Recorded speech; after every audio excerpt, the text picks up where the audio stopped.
Gold trusted gold buyers మీరు తాకట్టు పెట్టిన బంగారాన్ని విడిపించి ఈ రోజు ఉన్న మార్కెట్ ధరకు కొనబడను.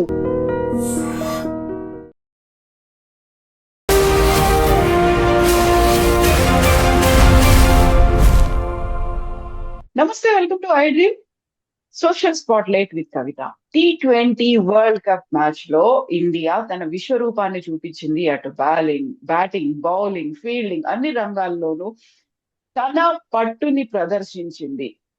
యాక్చువల్ గా అక్కడ న్యూజిలాండ్ ఓడిపోయిందా, భారతదేశం గెలిచిందా? దేశం అంతా ఎందుకని ఇంత పెద్ద ఎత్తున సెలబ్రేట్ చేసుకుంటున్నాయి, సంబరాలు చేసుకుంటున్నాయి. మనతో పాటుగా ఉన్నారు cricket commentator and sports analyst Venkatesh గారు. వెంకటేష్ గారు, నమస్కారం అండి. నమస్తే కవిత గారు. సో నిన్న రాత్రి మ్యాచ్ చూసిన తర్వాత ఏమనిపించింది మీకు? ఒకటండి, ఇప్పుడు మ్యాచ్ మనం వన్ సైడెడ్ గా గెలిచాం, టోటల్ గా డామినేట్ చేశాం. ఈ మ్యాచ్ లోనే కాదు, గత 2 సంవత్సరాలుగా ఇంటర్నేషనల్ క్రికెట్ లో పర్టికులర్లీ ఈ ఫార్మాట్ లో మనం డామినేట్ చేస్తూ వస్తున్నాం. మీరు చూడండి, 2024 లో ఒక్క మ్యాచ్ కూడా ఓడిపోకుండా మనం రోహిత్ కెప్టెన్సీలో T20 వరల్డ్ కప్ గెలిచాం. ఆ తర్వాత బయలాటరల్స్ లో ప్రతి సిరీస్ గెలుస్తూనే ఉన్నాం. ఏదో 1-6 మ్యాచ్లు ఓడిపోవడం తప్పిస్తే ప్రతి మ్యాచ్ గెలుస్తూనే ఉన్నాం. ఏషియా కప్ గెలిచాం. సో ఈ ఫార్మాట్ లో ఇండియా సుప్రీమసీని మరొకసారి అసర్ట్ చేసుకున్నాం అంతే తప్ప కొత్తగా మనం చేసింది ఏమి లేదు. సో ఎంత బాగా ఆడుతున్నారు మన టీం, ఎంత స్ట్రాంగ్ గా ఉంది. ఒక మ్యాచ్ ఓడిపోయాం South Africa, that happens. Cricket లో ప్రతి మ్యాచ్ గెలవాలని లేదు, కానీ ఆ మ్యాచ్ వాళ్ళు ఏ రకంగా ఓడిపోయి ఎక్కడ తప్పులు జరిగాయని ఇమీడియట్ గా మనం ఆ కోర్స్ కరెక్షన్ చేసుకొని మళ్ళీ మనం బ్రహ్మాండంగా విజృంభించడం అనేది మనం చూసాం. So India's win was never in doubt. మనకి నో డౌట్ సెమీఫైనల్లో ఇంగ్లాండ్ చాలా టఫ్ ఫైట్ ఇచ్చింది, కానీ మన దగ్గర బుమ్రా లాంటి ఒక అస్త్రం, బుమ్రాస్త్రం అంటే బ్రహ్మాస్త్రం ఉండడం వల్ల అది కూడా మనం బయటపడగలిగాం. అండ్ ఓవరాల్గా India strength in batting, bowling అన్నిట్లో కూడా ఏదైనా ప్రాబ్లం ఉంది ఇండియన్ టీంలో అనుకుంటే అది ఫీల్డింగ్లో మనం న్యూజిలాండ్, సౌత్ ఆఫ్రికా లాంటి టీమ్స్ వాళ్ళ స్టాండర్డ్స్ మనం మ్యాచ్ చేయడం, ముఖ్యంగా catching. Ground fielding is okay, క్యాచింగ్లో ఆ స్టాండర్డ్స్ మనం మెయింటైన్ చేయడం, అది మినహా మనం ఇప్పుడు ఈ ఫార్మాట్లో, పర్టికులర్లీ ఈ ఫార్మాట్లో మాత్రం T20 ఫార్మాట్లో మనం డెఫినెట్గా డామినేట్ చేస్తున్నాం అనేది నిన్నటి మ్యాచ్ ద్వారా మరొకసారి ప్రూవ్ అయింది. అందుకనే ఇంతవరకు 10 editions of T20 world cup జరిగితే ఎప్పుడు కూడా డిఫెండింగ్ ఛాంపియన్ గెలవలేదు, హోమ్ టీం గెలవలేదు, కానీ అవన్నీ రికార్డ్స్ అన్నింటినీ మన వాళ్ళు బ్రేక్ చేశారు. సో అది మన సుప్రీమసీ. మనకి అంటే ఎలాంటి కండిషన్స్లో ఎలా అయినా సరే మనం గెలుస్తామని చెప్పి మన వాళ్ళు మరొకసారి ప్రూవ్ చేశారు. సో సంజు శాంసన్ వరుసగా థర్డ్ మ్యాచ్ లో కూడా తన ఫామ్ ని కంటిన్యూ చేశాడు. తను ఏంటి అనేది చూపించుకున్నాడు. కాకుంటే అన్ఫార్చునేట్ థింగ్, ప్రతిసారి సెంచరీ అవ్వకుండానే అవుట్ అయిపోతున్నాడు. నిన్న కూడా 89 దగ్గర అవుట్ అయిపోయాడు.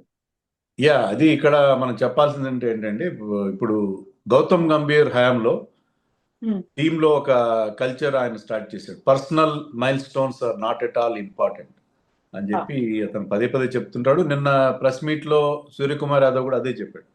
పర్సనల్ ల్యాండ్ మార్క్స్ గురించి మేము అస్సలు పట్టించుకోవట్లేదు, అవి ఇంపార్టెంట్ కాదు, టీం కోసం ఆడాలి. వాళ్ళు దాంట్లో తక్కువ స్కోర్ చేసిన, ఇప్పుడు ఒక మ్యాచ్ లో 7 balls లో 21 runs చేసేసి మన తిలక్ వర్మ అవుట్ అయి వెళ్ళిపోయాడు. అది హాఫ్ సెంచరీ కంటే గొప్పదని అంటాడు సూర్యకుమార్. సో అలాంటి ఒక కల్చర్ అక్కడ ఉంది. దానివల్ల అతను సెంచరీ చెప్పినందుకు నష్టమేం లేదు. ఒకటేంటంటే, సంజు శాంసన్ 11 ఏళ్ళుగా ఆడుతున్నాడు, ఎప్పుడు కూడా ఇంత కన్సిస్టెంట్గా ఆడలేదు, ఇంత బాగా కూడా ఆడలేదు ఇంటర్నేషనల్ లెవెల్. దాన్ని బట్టి అర్థమవుతుందండి, cricket is a confidence game. ఒక్కసారి మీకు కాన్ఫిడెన్స్ వచ్చింది, ఎప్పుడైతే అతను వెస్టిండీస్ మీద 97 నాట్అవుట్ ఆడాడో, ఆ ఇన్నింగ్స్ ఒక very match saving innings, very brilliant innings. అలాంటి ఇన్నింగ్స్ ఆడిన తర్వాత అతని కాన్ఫిడెన్స్ ఎంత హైగా ఉందనే దానికి నెక్స్ట్ 2 innings అంటే అతనికి టాలెంట్ విషయంలో ఎవరికి డౌట్ లేదు, కానీ ఏంటంటే ఎప్పుడో సెల్ఫ్ డౌట్లో ఉంటాడు, టీంలో తన ప్లేస్ ఉంటుందో లేదో తెలియదు, చాలాసార్లు టీంలో పెడతారు, తీసేస్తారు. అతనికి ఎప్పుడు లాంగ్ రన్ ఇవ్వలేదు. ఎప్పుడైతే అతను లాంగ్ రన్ ఇచ్చారో, కాన్ఫిడెన్స్ ఇచ్చారో, ఆ మ్యాచ్ ఆ 97 తర్వాత we're seeing a different Sanju Samson. So Sanju Samson మళ్ళీ అతను ఒక కొత్త సెకండ్ ఇన్నింగ్స్ స్టార్ట్ చేస్తున్నాడని అనిపించింది. సో లేట్గా అయినా మనకు ఒక బ్రహ్మాండమైన ప్లేయర్ దొరికాడు అని అనిపించింది. ఇంకా మరి ముందుకు ఆలోచించడం కాదు, కానీ సూర్యకుమార్ నెక్స్ట్ వరల్డ్ కప్ కెప్టెన్గా ఉంటాడో మనకు తెలియదు, ఎందుకంటే already is 35. So Sanju Samson టీంలో తన ప్లేస్ని పక్కా చేసుకోవడంతో పాటు క్యాప్టెన్సీ రేస్లో కూడా, T20 ఫార్మాట్లో క్యాప్టెన్సీ రేస్లో కూడా ఇప్పుడు ముందంజలో ఉన్నాడు అని చెప్పి మనకు అనిపిస్తాం. సో అభిషేక్ శర్మ చాలా వరుసగా అన్ని మ్యాచ్ల్లో ఫెయిల్ అయిపోతున్నాడు, ఫ్లాప్ అయ్యాడు అనుకున్నప్పుడు నిన్న సూపర్ 50s అనేది కంప్లీట్ చేసుకున్నాడు. ఒక రికార్డ్ క్రియేట్ చేశారు T20 హిస్టరీలోనే. సో మళ్ళీ ఇటువైపు కూడా వరుణ్ చక్రవర్తి తను ఒక వికెట్ తీశాడు. తను యాక్చువల్ గా రన్స్ ఎక్కువ ఇస్తున్నాడు అనుకున్నప్పటికి కూడా ఈ ఇద్దరిని ప్రత్యేకంగా మనం మాట్లాడుకోవాల్సిన అవసరం ఉంది. అదే క్రికెట్ లో ఎప్పుడు వాడే మాట form is temporary, class is permanent అని చెప్పి. ఇక్కడ మనం అప్రిషియేట్ చేయాల్సింది అభిషేక్ శర్మని, వరుణ్ చక్రవర్తిని కాదు, టీమ్ మేనేజ్మెంట్ వాళ్ళలో ఉంచిన నమ్మకాన్ని. వాళ్ళు the kept faith in them. వాళ్ళ ఎబిలిటీ వాళ్ళకి తెలుసు. ముఖ్యంగా ఏంటంటే అభిషేక్ శర్మని ఎందుకు కొనసాగించారంటే ఈ నాకౌట్ మ్యాచ్లో అతను ఆడే ఇన్నింగ్స్, ఎలాగైతే ఫైనల్లో అతను 18 బాల్స్లో 50 చేశాడు, fastest 50 in this world cup. We know that he is capable of that kind of an innings. అలాంటి ఇన్నింగ్స్ అతను స్టార్ట్ అందిస్తే మీకు 250 రాకుండా ఎలా ఉంటుంది, అలాంటి బేస్ అతను క్రియేట్ చేస్తే. So he is capable of that kind of an innings. అతను high risk high reward game ఆడతాడు. రిస్క్ హైగా ఉంటుంది, రివార్డ్ హైగా ఉంటుంది. అలాంటి గేమ్ ఆడే వాళ్ళ ఫెయిల్యూర్స్ని మనం సహించాలి, టాలరేట్ చేయాలి అని టీమ్ మేనేజ్మెంట్ నిర్ణయించుకుంది. అతను ఎన్ని ఫెయిల్ 3 డకౌట్లు అయినా తర్వాత కూడా ఒక 50 మాత్రం చేసి వరుసగా ఆడిన 8 మ్యాచ్ల్లో, అంటే నిన్న మ్యాచ్ పక్కన 7 మ్యాచ్ల్లో, నిన్న మ్యాచ్ ముందు 7 మ్యాచ్లు ఆడితే ఒకే ఒక 50 చేశాడు. మిగతా 6 మ్యాచ్ల్లో ఫెయిల్ అయ్యాడు. ఫెయిల్ అయినా సరే అతని మీద నమ్మకాన్ని ఉంచారు. ఎందుకంటే ముఖ్యంగా ఇలా నాకౌట్ ఫైనల్ లాంటి చోట్ల అతను కనుక క్లిక్ అయితే అతను మ్యాచ్ గెలిపించి పెడతాడు, ఎక్స్ ఫ్యాక్టర్ ప్లేయర్. సో అతని మీద ఉంచిన కాన్ఫిడెన్స్తో మనం మ్యాచ్ గెలిచేసాం. సో అలాగే వరుణ్ చక్రవర్తి కూడా వికెట్ టేకింగ్ బౌలర్. నిన్న మ్యాచ్లో మనం చూసాం టిమ్ సైఫర్డ్ చాలా అగ్రెసివ్గా ఆడుతున్నాడు, అతను ఒక్కడే ఇండియాకు ఒక థ్రెట్గా ఉన్నాడు. సో వరుణ్ చక్రవర్తి తన 2వ ఓవర్లో అతను అవుట్ చేశాడు. సో వరుణ్ చక్రవర్తి కొన్ని రన్స్ ఇచ్చిన మిడిల్ ఓవర్స్లో వికెట్స్ తీయడం స్పిన్నర్స్ కూడా డ్యూటీ.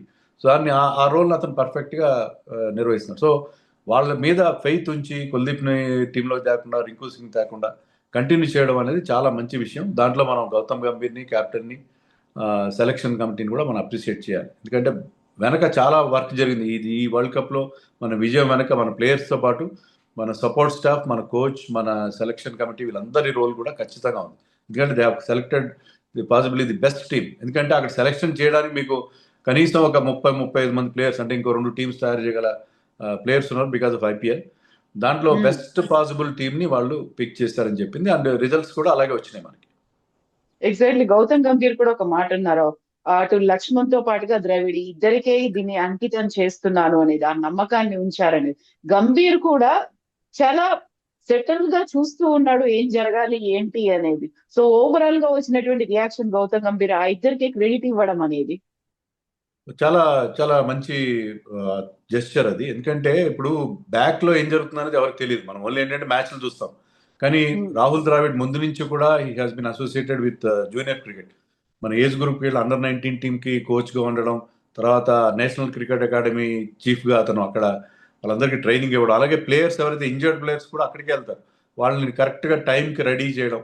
సో అక్కడ చాలా హై స్టాండర్డ్స్ మెయింటైన్ చేస్తారు. సెంటర్ ఆఫ్ ఎక్సలెన్స్ అంటున్నారు. ఇప్పుడు అతను చేసిన కృషిని ఇప్పుడు లక్ష్మణ్ కొనసాగిస్తున్నాడు. సో దీనివల్ల ఏంటంటే మనం అండర్ 19 వరల్డ్ కప్ గెలుస్తున్నాం, ఉమెన్స్ క్రికెట్లో గెలుస్తున్నాం, మనం ప్రతి చోట్ల కూడా. బికాస్ సెంటర్ ఆఫ్ ఎక్సలెన్స్లో వాళ్ళకి చాలా మంచి తర్ఫీదు లభిస్తుంది, చాలా మంచి గైడెన్స్ లభిస్తుంది. దాని రిజల్టే మనకి ఈ రకంగా వస్తుంది. IPLలో మనకి ఇంత మంచి మంచి ప్లేయర్స్ ఎమర్జ్ అవుతున్నారంటే మనకి టాలెంట్ విషయంలో ఒక బ్రహ్మాండమైన టాలెంట్ పూల్ క్రియేట్ అయిందంటే అదంతా కూడా బ్యాక్గ్రౌండ్లో ఒకప్పుడు ద్రావిడ్, ఇప్పుడు లక్ష్మణ్ చేస్తున్న కృషి, దాన్ని అక్నాలెడ్జ్ చేయడం అనేది చాలా చాలా మంచి విషయం. గౌతమ్ గంభీర్ని ఖచ్చితంగా మెచ్చుకోవాలి. ఆ విషయంలో క్రెడిట్ అంతా మాదే అని చెప్పకుండా మాకు వెనక బ్యాక్గ్రౌండ్లో వీళ్ళు ఇస్తున్న టీంకి సప్లై చేస్తున్నారు, వాళ్ళు మంచి మంచి ప్లేయర్స్ని మనకు అందిస్తున్నారు.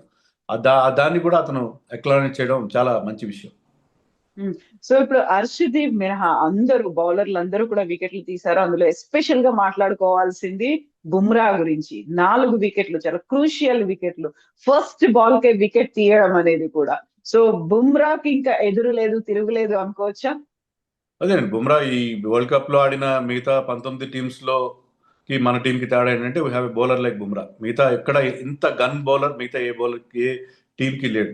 అంటే ఎప్పుడైనా మీకు పవర్ ప్లేలో అయినా, డెత్లో అయినా, మిడిల్ ఓవర్స్లో అయినా ఎక్కడైనా వికెట్ ఇస్తాడు. ఫ్యాఫ్ డూప్లెస్ ఒక మంచి మాట అన్నాడు. ఇప్పుడు అలావుద్దీన్ అద్భుత దీపంలో ఆ జీని ప్రత్యక్షం అవుతుంది కదా, మీ నరుడా నీకే ఏమి నీ కోరిక అన్నట్టు. అలా గో టు మ్యాన్ అనమాట. కెప్టెన్ కి ఎప్పుడుకైనా వికెట్ కావాలి అంటే బుమ్రా చేతికి బాల్ ఇస్తే, లేకపోతే టఫ్ సిచ్యుయేషన్లో రన్స్ రెస్ట్రిక్ట్ చేయి, లేకపోతే వికెట్ తీ, మమ్మల్ని ఈ క్రైసిస్ నుంచి బయటపడే అని చెప్పి కెప్టెన్ కనుక కోరితే Bumrah will work out that magic. So ఆ మ్యాజిక్ అనేది బుమ్రా దగ్గర ఉంది.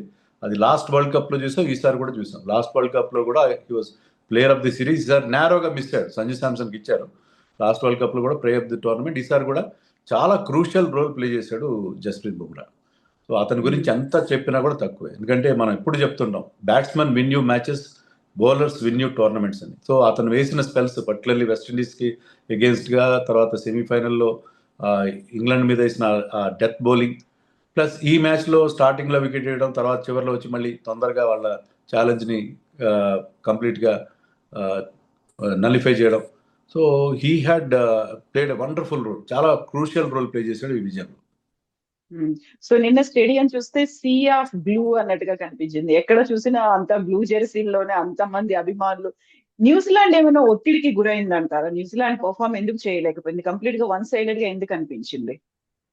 ఎస్ అండి, ఇప్పుడు అంత క్రౌడ్ 1,20,000కి పైగా క్రౌడ్ ఉన్నారు అక్కడ. అందులో మన ఇండియన్ క్రౌడ్ చాలా వసిఫరస్, చాలా గట్టిగా చాలా హంగామా చేస్తారు. దానివల్ల అది మన 12th మ్యాన్ అయిపోతారు ఆ క్రౌడ్. మనం యాక్చువల్లీ వాళ్ళు ప్లేయింగ్ విత్ 12 పీపుల్ అన్నట్టుగా ఉంటుంది. సో చాలా మెనసింగ్ గా ఉంటుంది. చాలా న్యూజిలాండ్ దేశంలో జనాభాని 50 లక్షలు 60 లక్షలు ఉంటుంది. అలాంటిది ఒక స్టేడియంలో 1,00,000 మంది రావడం అంటే నిజంగా చాలా అన్నర్వింగ్ ఇంపాక్ట్ ఉంటుంది దానివల్ల. బట్ న్యూజిలాండ్ అదే కాదు, ఆ క్రౌడ్ అంటే వాళ్ళు కూడా ఐపీఎల్ ఆడుతున్నారు, హెవీ క్రౌడ్స్ చూడడం కొత్త ఏం కాదు. కానీ మెయిన్ థింగ్ ఏంటంటే వాళ్ళకి ఫైనల్స్ ఫోబియా ఉందండి. వాళ్ళకి ఫైనల్స్లో వాళ్ళు రెగ్యులర్గా ఓడిపోవడం మనం చూసాం. ముఖ్యంగా వైట్ బాల్ క్రికెట్లో సెమీస్లో కానీ ఫైనల్స్లో కానీ మనం ఎక్కువగా సౌత్ ఆఫ్రికాని చోకర్స్ అంటాం, కానీ వీళ్ళు కూడా చాలా సెమీస్కి రెగ్యులర్గా వస్తారు. సెమీస్లో చతికిల పడతారు, లేకపోతే finals 2 T20 world cup finals ఓడిపోయారు, 2 వన్డే వరల్డ్ కప్ ఫైనల్స్ ఓడిపోయారు. ఎంత కూడా ఒక గత 10-11 ఏళ్ల గ్యాప్లోనే they lost 4 world cup finals. So అది వాళ్ళకి ఆ ఫైనల్స్లో వరకు బాగా వస్తారు, కానీ ఫైనల్స్లో తేలిపోతారని చెప్పి మనకు అనిపిస్తుంది. ఆ టీంలో స్ట్రెంగ్త్ కూడా మీరు చూస్తే దేవర్ టోటలీ డిపెండెంట్ ఆన్ 2 ఓపెనర్స్. ఎప్పుడైతే ఫినాలని అక్షర్ పటేల్ అవుట్ చేశాడో, అలాగే సైఫర్ట్ని వరుణ్ చక్రవర్తి అవుట్ చేశాడో, వాళ్ళ ఛాలెంజ్ అక్కడే ముగిసిపోయింది. మిగతా బ్యాటింగ్లో అంత స్ట్రెంత్ లేదు. బౌలింగ్లో కూడా వాళ్ళ కెప్టెన్ శాంట్నర్ మినహా మిగతా bowlers went for lots and lots of runs. Ferguson అయితే 2 ఓవర్లో 48 రన్స్ ఇచ్చాడు. సో వాళ్ళ బౌలింగ్లో కానీ బ్యాటింగ్లో కానీ అంత స్ట్రెంగ్త్ లేదు. ఈవెన్ వాళ్ళ ప్రస్థానం చూస్తే ఫైనల్ వరకు గ్రూప్ స్టేజ్లో ఇంగ్లాండ్తో ఓడిపోయారు, తర్వాత మీకు గ్రూప్ స్టేజ్లో సౌత్ ఆఫ్రికాతో ఓడిపోయారు, సూపర్ 8లో ఇంగ్లాండ్ చేతిలో ఓడిపోయారు. సో ఐ థింక్ ఈజియర్ గ్రూప్లో ఉన్నారు కాబట్టి I think they qualified for finals అని అనుకుంటున్నాను. అంటే ఆ టీం తక్కువ చేయడం కాదు, కానీ డెఫినెట్లీ వాళ్ళు నాకౌట్ స్టేజ్లో ఖచ్చితంగా ఇబ్బంది పడతారని చెప్పి మరొకసారి ప్రూవ్ అయింది. సో ఇండియన్ టీం ఇప్పుడైతే సెలబ్రేషన్ మూడ్ లో ఉన్నప్పటికీ కూడా సేమ్ ఇదే స్పిరిట్ ని, ఇలాంటి విక్టరీస్ నే మనం అందరం కోరుకుంటున్నాం. అభిమానులుగా వాళ్ళ మీద కూడా ఇలాంటి ఆశలు అయితే పెట్టుకొని ఉంటారు కదా. సో మేము కొంచెం బ్రేక్ తీసుకుంటాం, ఆ తర్వాత మళ్ళీ స్టార్ట్ చేస్తాం ఇన్ ద ఫ్యూచర్ ఏం చేయాలి, ఎలా ఉండాలి అనేది. సో ఇదే టీం, ఇదే స్క్వాడ్ కంటిన్యూ అవుతుందంటారా? మళ్ళీ కొత్తగా ఏమన్నా ఇన్వాల్వ్మెంట్స్ ఉంటాయా? అదే నేను చెప్పినట్టుగా సూర్యకుమార్ నెక్స్ట్ వరల్డ్ కప్కి అతను ఉండే అవకాశాలు చాలా తక్కువ. అతని బ్యాటింగ్ ఫామ్ కూడా అంత ఒకప్పుడు ఉన్నంత గొప్పగా లేదు. సో మనం కొత్త కెప్టెన్ వెతుక్కోవాలి. తర్వాత శుభ్మన్ గిల్ని ఫార్మాట్లో ఆడించాలనే విషయంలో కూడా క్లారిటీ రావాలి. ప్రస్తుతానికైతే అతనికి అక్కడ ప్లేస్ మనకు కనబడట్లేదు. సో మనం సూర్యకుమార్కి రీప్లేస్మెంట్ మనం ఖచ్చితంగా ఆలోచించాలి. అయితే బుమ్రాతో పాటు మనకి ఇంకా మంచి బౌలర్స్ కూడా చూసుకోవాలి. మనం బుమ్రా కూడా నెక్స్ట్ వరల్డ్ కప్ దాకా ఉంటాడు అనేది మనకు నమ్మకం లేదు, because is a fast bowler. So మనం ఇంకా మనకి బౌలర్ టాలెంట్ ఉంది. అయితే నేను చెప్పేది ఏంటంటే మనం ఈ ఫార్మాట్లో మనకు తిరుగులేదు. ఈ 2 ఏళ్ల నుంచి మనం చూస్తుంది వరుసగా 2 వరల్డ్ కప్స్ గెలిచాం. ఎప్పుడు వెళ్ళినట్టుగా బ్యాక్ టు బ్యాక్ మనం వరల్డ్ కప్స్ గెలిచాం. మిగతా ఫార్మాట్స్ మీద కూడా దృష్టి పెట్టాలి. మనం వన్డేల్లో కూడా ఇటీవల కాలంలో ఇదే న్యూజిలాండ్ టీంతో చాలా ఇబ్బంది పడ్డాం, సౌత్ ఆఫ్రికాతో ఇబ్బంది పడ్డాం. సో వన్డేస్లో మన ఫామ్ చాలా డౌన్ అవుతూ వస్తుంది. టెస్ట్ మ్యాచ్లో మరింత దారుణంగా ఉంది. ఇప్పుడు మనం దృష్టి పెట్టాల్సింది T20 మీద కాదు. T20 నెక్స్ట్ వరల్డ్ కప్ 2 ఏళ్ల తర్వాత జరగబోతుంది. ఈ లోపల వన్డేస్ మీద, వన్డే వరల్డ్ కప్ మీద, టెస్ట్ మ్యాచ్లో మళ్ళీ మన పూర్వ వైభవాన్ని తెచ్చుకోవడం. ముఖ్యంగా హోమ్లో ఓడిపోతున్నాం మనం. హోమ్లో ఓడిపోకపోవడం, స్పిన్ ఆడడంలో, స్పిన్ బౌలింగ్ ఆడ, ముఖ్యంగా ఆ 2 ఫార్మాట్స్లో మనం ఫెయిల్ అవ్వడానికి కారణం ఏంటంటే మన బ్యాట్స్మెన్ స్పిన్ విషయంలో సరిగ్గా పర్ఫామ్ చేయలేకపోతే స్పిన్ ఆడడంలో. సో దాని మీద దృష్టి పెట్టాలి. మిగతా 2 ఫార్మాట్స్ మీద దృష్టి పెట్టాలి. Next T20 world cup is quite 2 years అవే. ఈ లోపల మిగతా ఫార్మాట్స్లో కూడా మనం డామినేట్ చేయాలి. ఎందుకంటే ఆస్ట్రేలియా వాళ్ళు గతంలో వాళ్ళు నెంబర్ 1గా సూపర్ పవర్గా ఉన్నప్పుడు they use to dominate in all 3 formats. కానీ మేము ఒక ఫార్మాట్లో బాగా ఆడతాం, మిగతా 2 తేలిపోతాం అంటే కుదరదు. So India has to concentrate on test matches and one days from now on. So ఇప్పుడు మనకి T20 వరల్డ్ కప్ అయిపోయింది అనుకోగానే మళ్ళీ ఇమ్మీడియట్ గా IPL మానియా అనేది ఒకటి స్టార్ట్ అవబోతోంది. సో ఇప్పుడు మీరు చెప్పినట్టుగా మనకి వన్ డేలు కావచ్చు, టెస్ట్ మ్యాచ్ల మీద ఫోకస్ పెట్టాలి అనుకుంటే ఇదే ఆల్మోస్ట్ 1.5 month అంతా ఇది కంటిన్యూ అవుతుంది కదా. మళ్ళీ అది ఎప్పుడు ఆలోచిస్తారంటారు దాన్ని? అంటే మన నెక్స్ట్ టెస్ట్ మ్యాచ్లు ఆగస్ట్ వరకు లేవు మనకి. వన్ డేస్ కూడా మీరు ఇంకా ఐపీఎల్లో మీరు ఇక ఏప్రిల్ మే నెలలు కంప్లీట్గా మనం ఐపీఎల్ తప్ప వేరే ఇష్యూ ఏమి ఉండదండి. అది 2 నెలలు అవే ఉంటుంది. సో ఐపీఎల్లో మునిగిపోతాం మనం. ఐపీఎల్ టీమ్స్ కూడా చాలా హ్యాపీగా ఉంటాయి, form of some certain players. ఇప్పుడు ఈ సైఫర్ట్ ఫినాలన్ కేకేఆర్కి ఆడతారు. అలాగే అభిషేక్ శర్మ ఫామ్లోకి రావడం, ఇషాన్ కిషన్ ఫామ్లో ఉండడం, ఎస్ఆర్ఎస్ చాలా హ్యాపీగా ఫీల్ అవుతారు. సో బెతల్ ఫామ్లోకి రావడం, ఆర్సీబీ చాలా హ్యాపీగా ఫీల్ అవుతారు. సో వీళ్ళు కూడా వాళ్ళ టీం సంబంధించి ఆల్రెడీ క్యాల్కులేషన్స్ మొదలైపోతాయి. సో ఇక్కడ నుంచి మనం టీమిండియా గురించి మర్చిపోయి మీ ఐపీఎల్ టీమ్స్ గురించి, ఎవరి ఫేవరెట్ టీమ్స్ వాళ్ళు మాట్లాడే cricket will go on. Cricket మనకి ఎక్కడా కూడా గ్యాప్ అనేది ఉండదు. IPL I think 28th start అవుతుంది ఈ నెలలో. సో ఒక 20 రోజుల గ్యాప్లో మళ్ళీ again IPL band wagon will start. So మనకి మళ్ళీ మనం ఫోకస్ పెట్టాలంటే ప్రస్తుతానికైతే దాని గురించి ఎవరు మాట్లాడరు. కానీ ఈ దృష్టి అయితే ఖచ్చితంగా ఉండాలి. టెస్ట్ మ్యాచ్లో ఎవరిని ఆడించాలి, టెస్ట్ స్పెషలిస్ట్ని తయారు చేసుకోవాలి. ఆకిబ్ నబీ లాంటి జమ్మూ కాశ్మీర్ బౌలర్స్ లాంటి వాళ్ళు చాలా బాగా పర్ఫామ్ చేస్తున్నారు. సో వాళ్ళని టెస్ట్ మ్యాచ్లో తీసుకురావాలి. టెస్ట్ మ్యాచ్ స్పెషలిస్ట్ని తయారు చేసుకొని వాళ్ళని మిగతా ఫార్మాట్స్కి దూరంగా పెట్టి మనం ముందుకెళ్లాల్సిన అవసరం కనిపిస్తుంది. సో కొన్ని గంటలు అవుతుంది కప్పు గెలుచుకున్న తర్వాత, ఇంకా సెలబ్రేషన్స్ లోనే దేశం ఉంది. బట్ మళ్ళీ అంతే ఈగర్ గా ఐపీఎల్ కోసం కూడా వెయిట్ చేస్తుంది. మీరు ఉన్నారా, వెయిట్ చేస్తున్నారా? Are you ready? ఐపీఎల్ కోసం డెఫినెట్గా అండి. ఎందుకంటే ఐపీఎల్ అనేది ఇట్ హస్ బికమ్ ఒక పండగలాగా అయిపోయింది. ప్రతి ఏడాది వచ్చే 2 నెలల పండగ అది. దాంట్లో ప్రతి ఒక్కరు ఇన్వాల్వ్ అవుతారు. చాలా మంది ఏంటంటే ఇంటర్నేషనల్ క్రికెట్ కూడా చూడరు, బట్ ఐపీఎల్ మాత్రం రెగ్యులర్గా చూస్తారు. సాయంత్రం అయ్యేసరికి ప్రతి ఒక్కరికి 7 గంటలకి ఐపీఎల్ మ్యాచ్ చూడడం అనేది it becomes a part of your life. సమ్మర్లో మొత్తం మనకి అదే ఎంటర్టైన్మెంట్గా మారుతుంది. సినిమాలు రిలీజులు కూడా ఆగిపోతాయి. So let us get ready for IPL అని అంటారు. నేను కూడా ఖచ్చితంగా రెడీ అవుతాను ఐపీఎల్ చూడడానికి. ఎస్ వెంకటేష్ గారు, థ్యాంక్ యూ సో మచ్ అండి. Thank you. And for more videos, Please subscribe to iDream. Please subscribe to iDream. Please subscribe iDream. And please subscribe to iDream. For more videos, subscribe to iDream. please like, share and subscribe to the channel. Congratulations, iDream. Subscribe to iDream. Subscribe to iDream. So subscribe to iDream Media. iDream ki iDream team andarki huge congratulations. Please subscribe iDream Media. Please subscribe to iDream. Subscribe iDream. Please subscribe to iDream. iDream అంటే నా కళల channel subscribe చేసుకున్న నోరు తిరుగుతలేదు. మీరైతే గంట గుర్తు కొట్టండి. For more such videos, please subscribe to iDream. Subscribe to iDream. Please subscribe to iDream. Please subscribe iDream Media. Please do subscribe to iDream. Please subscribe to iDream Media. For best entertainment and information, please subscribe iDream. And don't forget to subscribe to iDream.